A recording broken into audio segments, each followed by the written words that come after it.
Hey Christ besties, it's real girl Evie. Hey girl, hey, or hey boy, hey, happy new year. Welcome to a brand new year.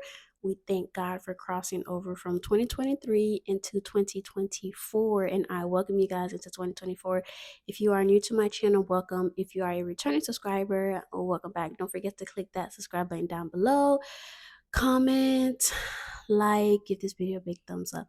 Now, as you guys know, we're gonna roll right into the video. I'm so sorry if my voice cuts off because I forgot to charge my microphone. So yeah, and it's like 12 o'clock at night. So well, 11:30, but almost 12. So as you guys can tell by the title of the video, let me go to my notes. Yes, as you guys could tell by the title of the video, we're going to be talking about covenant.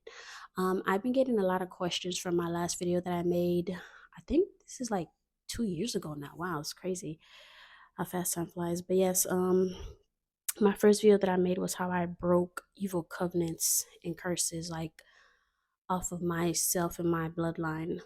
Um, and I kind of wanted to break down what is a covenant. Now, one thing about me, when I don't understand something, I'm always going to Google it, research it to find the definition. So, therefore, I can get clarity of the word or whatnot, especially if I've never heard it before. So, a covenant is a written agreement or promise, usually under seal, between two or more parties, especially for the performance of some action. Okay. Now, let me go back to my other notes. What is a biblical meaning of a covenant? um, a biblical meaning of a covenant is a legal binding agreement, a legal contract that is made between a human and a spirit. Now, as you guys know, in the Bible, there's a lot of people that God made covenants with. And as you guys know, God is a spirit being. So when God makes covenant with us, it's a spirit making a covenant with a human being. Okay. And um, same way, so that spirit can be the Holy Spirit or a demonic spirit. The same way the Holy Spirit comes in our dreams to make covenants with us, which is a promise, the enemy can come in our dreams to make covenant with us as well. All right. So examples of covenants: God made a covenant with Abraham, and you guys can read Genesis on the covenant that God made with Abraham. God also made covenant with Isaac. Read Genesis as well. And God also made covenant with Noah. Now I'm going to kind of explain the covenant that God made with Noah. The covenant that God made with Noah after he flooded the earth was his promise to Noah was that he was never ever going to flood the earth after this flood. And uh, proof that God showed Noah that he was never going to flood the earth again was with a rainbow. So sometimes when it rains, we do see a rainbow in the sky. Now that is God still showing us that he's keeping his promise, and God has kept his promise from the time that flooded with Noah. God has never ever flooded the earth again. So till this day, we can see the truth of that covenant. And whenever we see a rainbow in the sky, that is God reminding us of the promise that he made with Noah. And he's living up to that promise. Now, for example, people who don't read the word it to understand it, I've heard, like, when Hurricane Katrina happened in New Orleans and Hurricane Harvey hit Houston, that city was flooded. A lot of people was like, oh, well, God lied because he stated that he would never flood the earth again. Well, common sense, I guess common sense is really not common sense anymore, but God said he would never flood the earth, not a city.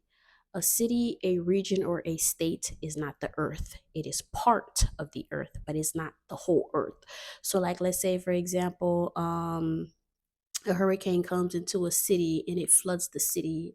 God is still keeping his promise because that city is not the earth. It's part of the earth that we live on, but it's not the whole earth. You understand what I'm saying? Now, um one thing, God doesn't break his covenants because he is a covenant keeping God. And I've mentioned this in my videos previously. If you guys are new, check out Tiffany Montgomery's video on covenant keeping God. Okay. She does a really great job, and that video is what was my breaking point to me breaking covenants and understanding the covenants that I even created with the enemy, not knowingly because ignorance, right? And not reading the word. So pretty much that's like a breakdown of what a covenant is. It's pretty much a legal binding agreement between a spirit and a human. Now I am going to do another video to kind of break down how our covenants formed. But just to answer you guys' question, a covenant is a legal binding agreement. Look at it this way. For example, you want to rent an apartment, right? In order for you to rent that apartment, an agreement has to be made between you and the landlord or the property manager or whatnot for you guys to come into a contract. Now, when you break that contract, there's consequences. The same way when you breach a covenant, um, there's consequences, but there's also repairers of the breach. And I'll get into that as well because I don't want to confuse you guys too much. But just the small breakdown and overview of what a covenant is a legal binding agreement. Stay tuned because I am going to have a video right after this one explaining how our covenants formed and how we come into covenant with things, whether it's good or bad. So I hope you guys enjoyed this video and I hope it answered your question on what a covenant is and it makes sense. And if you guys don't understand something, please do your research, get into the word, and, of course, ask the Holy Spirit for guidance. But I hope this video helped whoever um, needed to hear it or whoever needed help with understanding what a covenant is. And I'll see you guys in the next one to explain you guys how covenants are formed. Don't forget to comment, like, and subscribe, and I'll see you guys in the next one. Bye.